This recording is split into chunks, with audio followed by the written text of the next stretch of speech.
Welcome to the class ಮಕ್ಕಳೇ. ನೋಡಿ ಮುಂದಿನ ಪ್ರಶ್ನೆ, 4, 6, 8 ಮತ್ತು 10 ಇವುಗಳಿಂದ ಭಾಗಿಸಲ್ಪಡುವ ಅತಿ ಚಿಕ್ಕ ಸಂಖ್ಯೆ ಯಾವುದು? ನೋಡಿ 4, 6, 8 ಮತ್ತು 10 ಇವುಗಳಿಂದ ಭಾಗಿಸಲ್ಪಡುವ ಅತಿ ಚಿಕ್ಕ ಸಂಖ್ಯೆ ಕೇಳ್ತಿದ್ದಾರೆ. ಅಂದ್ರೆ ಇವುಗಳಿಂದ ಭಾಗಿಸಲ್ಪಡುವ ಅತಿ ಚಿಕ್ಕ ಸಂಖ್ಯೆ ಅಂದ್ರೆ ಏನು? 4ರಿಂದಲೂ ಭಾಗ ಆಗಬೇಕು, 6ರಿಂದಲೂ ಭಾಗ ಆಗಬೇಕು, 8ರಿಂದಲೂ ಭಾಗ ಆಗಬೇಕು, 10ರಿಂದಲೂ ಭಾಗ ಆಗಬೇಕು. ಇವುಗಳಿಂದ ಈ ಎಲ್ಲಾ ಸಂಖ್ಯೆಗಳಿಂದ ಭಾಗವಾಗುವಂತ ಅತಿ ಚಿಕ್ಕ ಸಂಖ್ಯೆ ಬೇಕು. ಅಂದ್ರೆ ಇವುಗಳ ಲಸಾವಣೆ ಏನಾಗಿರುತ್ತೆ ಅಂದ್ರೆ ಇವುಗಳಿಂದ ಭಾಗಿಸಲ್ಪಡುವ ಅತಿ ಚಿಕ್ಕ ಸಂಖ್ಯೆ.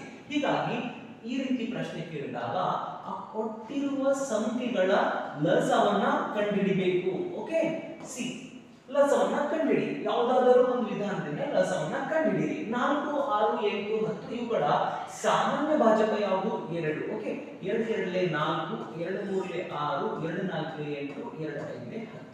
ಓಕೆ, ನೋಡಿ ಮಕ್ಕಳೇ, ಈಗ ಈ 4 ಸಂಖ್ಯೆಗಳ ಸಾಮಾನ್ಯ ಭಾಜಕ ಯಾವುದು? ಸಿಗೋದಿಲ್ಲ. ಹೀಗಾಗಿ ಯಾವುದಾದ್ರೂ 3 ಸಂಖ್ಯೆಗಳ ಸಾಮಾನ್ಯ ಭಾಜಕ ಕಂಡುಹಿಡಿಯಿರಿ. ಓಕೆ, 3 ಸಂಖ್ಯೆಗಳಿಗೂ ಸಿಗೋದಿಲ್ಲ. ಹೀಗಾಗಿ ಯಾವುದಾದ್ರೂ 2 ಸಂಖ್ಯೆಗಳ ಸಾಮಾನ್ಯ ಭಾಜಕವನ್ನ ನೋಡಿ. 2 ಇದೆ. ಹೀಗಾಗಿ 2 1 2, 2 2 4, 5 ಅದೇ ರೀತಿ ಬರ್ಕೊಳ್ಳಿ. ಈಗ 1 3 2 5 ಇವುಗಳು ಸಹ ಅವಿಭಾಜ್ಯ ಸಂಖ್ಯೆಗಳು. ಇವುಗಳ ಗುಣಲಬ್ಧವೇ ಲಸ ಆಗಿರುತ್ತೆ. ಓಕೆ, ಹೀಗಾಗಿ ಈ ಎಲ್ಲಾ ಸಂಖ್ಯೆಗಳ ಲಸ ಎಷ್ಟಾಗ್ತದೆ ಅಂತಂದ್ರೆ ಇವುಗಳ ಗುಣಲಬ್ಧ 5 2 10.